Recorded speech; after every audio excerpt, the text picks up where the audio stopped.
I just spent the past 20-30 seconds contemplating what to talk about. I've made it part of my accountability planner to post one video on YouTube every day. But that leaves me with a problem.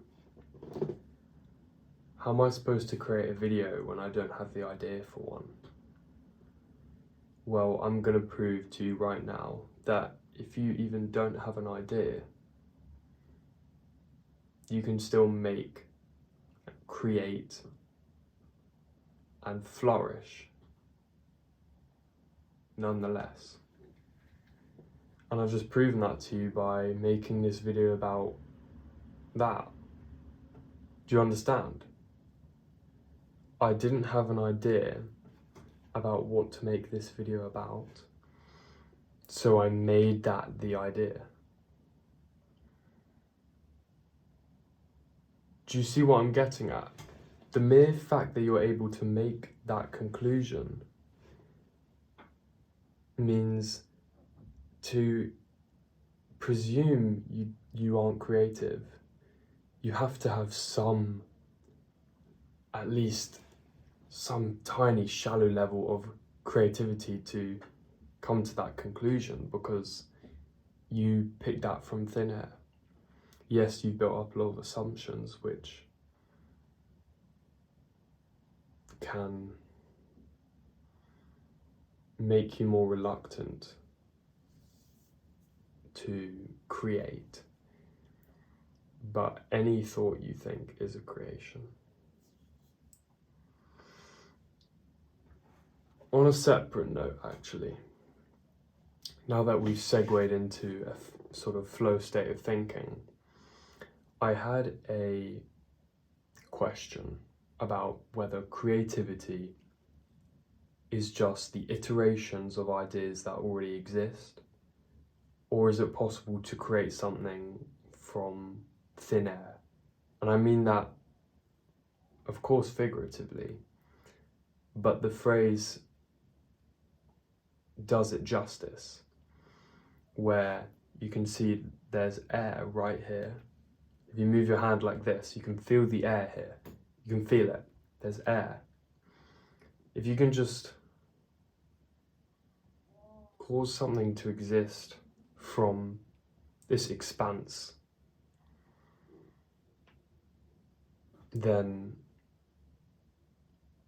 that's very impressive.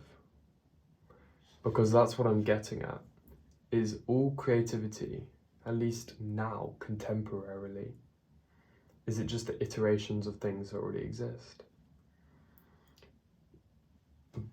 But then again, that goes back to a similar contradiction about the law of conservation of energy, a very widely known and respected law of physics. Energy cannot be created or destroyed. Yet, how was energy there in the first place? And people can go, oh, the Big Bang. I mean, that doesn't answer the question. You're just giving an event as an answer. Was there energy created? You didn't answer the question. And I think this principle can be extrapolated to this situation, where if creativity is just the iteration of ideas that already exist, how did the first ideas come about? How were the early cave paintings first coming about? Because even that was an iteration of, maybe not an idea, but something that did already exist. You see cave paintings of boars, different animals. It's because humans saw those animals. What did we decide to do? Or what did a select few decide to do, who were very intelligent? They just copied what they saw with their eyes, and they created their own version of it. That's exactly what I'm trying to say. I think it's a very interesting concept. because creativity can be very elusive, especially for a particular type of intelligence. And by that I mean the intelligence which has been conditioned. I don't know if conditioned is the right word to use, but there's a particular type of intelligence which has the propensity to only solve. And in order to solve, you have to have a problem. That's great, or that's how businesses are started. You just provide a solution to a problem. That's how you solve maths problems, because it's a problem. But when I say creativity, I mean literature, the English side. Because when you're given the question in your exam, write a story on whatever, that's not a problem. What you're having to do is be creative. It's called creative writing, right? You're not solving anything. There's no problem to solve. That's what I'm getting at. So what do? You think back, or at least I do. You think back to movies and books, which you can alter, morph, and decide to fit the exact way you need it to garner the most marks in this supposed exam question of creative writing.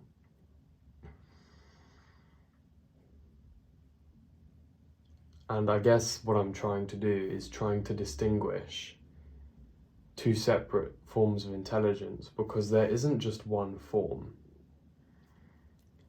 And the education system, especially in England, well, it's the only one I know, so I can't say especially. The education system in England, in my opinion, is only benefiting a particular form of intelligence, and that is the problem solving.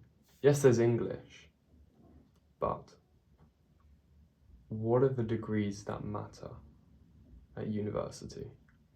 It's the ones that involve solving problems. Okay, the humanities is purely creative. Yes, there may be uses of history and things that have already existed, but it's more of a creative endeavor. There's the social sciences, what I'm doing, which is sort of a crossover between creativity and problem-solving intelligence. And then you've got the natural sciences, which is 100% problem-solving.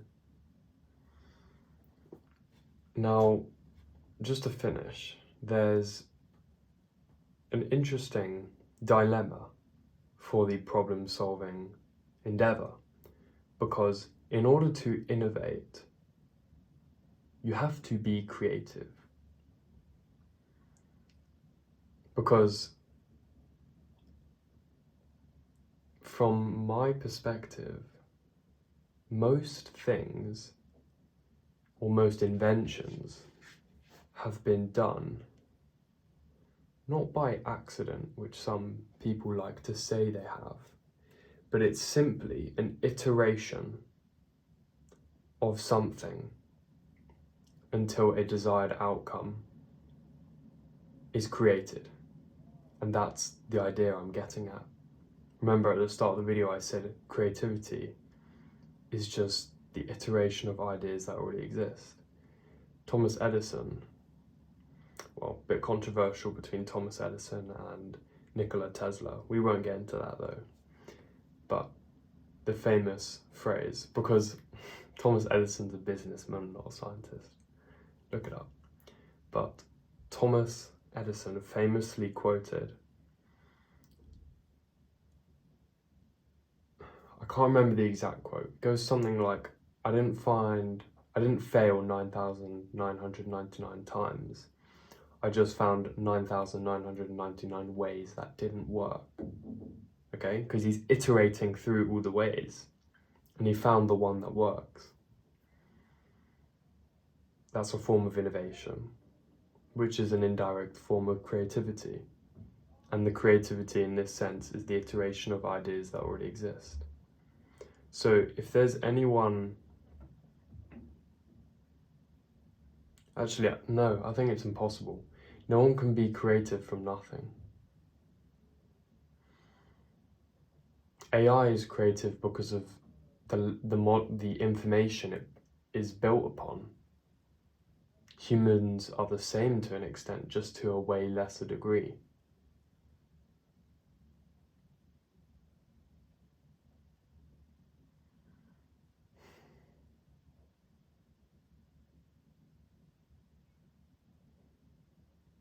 If anyone out there in the cyberspace can prove to me that they can be creative from nothing, I mean, it's impossible, you can't. But if you can do something which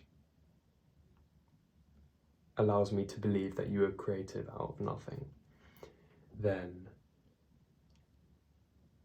I think, I mean, I don't know what I'd do, because it's never going to happen. But yeah, those are just my thoughts, and also just proving that if you can't think of anything, you just did.